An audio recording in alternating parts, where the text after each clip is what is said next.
Would you react if you found a nasty article about yourself online? What if it wasn't written by a human, but a robot? That's exactly what happened to a man in the United States, and he's sounding the alarm on the future of artificial intelligence. For Tech 24, Peter O'Brien joins me now. So, Peter, tell me about what's happened to Scott Shambaugh. So he is a engineer from Denver, and he voluntarily helps maintain a database which is used by lots of software engineers around the world. Now, they've got a policy which is to not let content created entirely by AI onto the platform because it disrupts all the good human work that's being done on there. And because AI agents are proliferating, these are essentially robots that people install on their computers and give them a set of commands and give them access to the internet that can sort of run and do their own thing even while their kind of owners are asleep or away. He's had to fend off quite a few submissions from these robots. So he did this a couple of weeks ago, and the AI agent in question the next day wrote a hit piece about him. Take a look. The AI, which has a blog, has posted a 1,000-word rant on its blog, calling me out by name and defaming my character.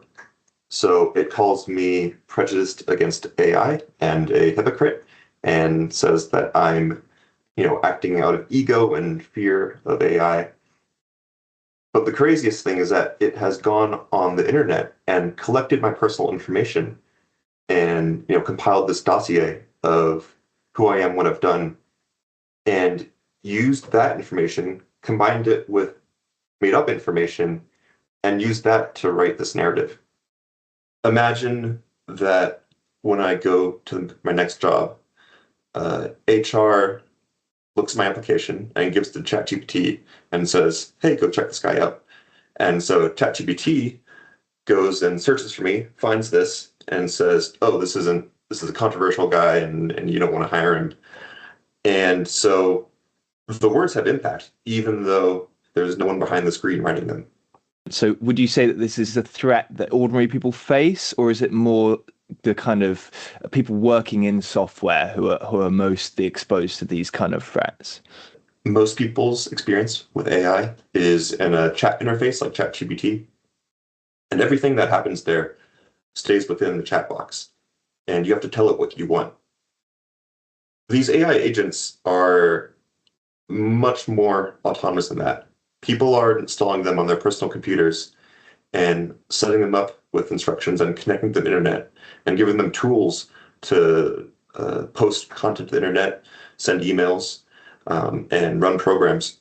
And then they walk away for days at a time and come back later to see what's happened. It's very much still in the experimental phase. And I think what happened to me here was someone's experiment. But by all accounts, this was not planned and it was accidental.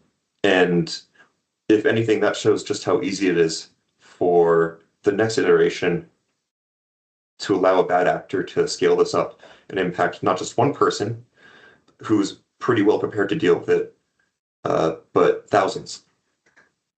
Okay, so Peter, it seems he's saying that these AI robots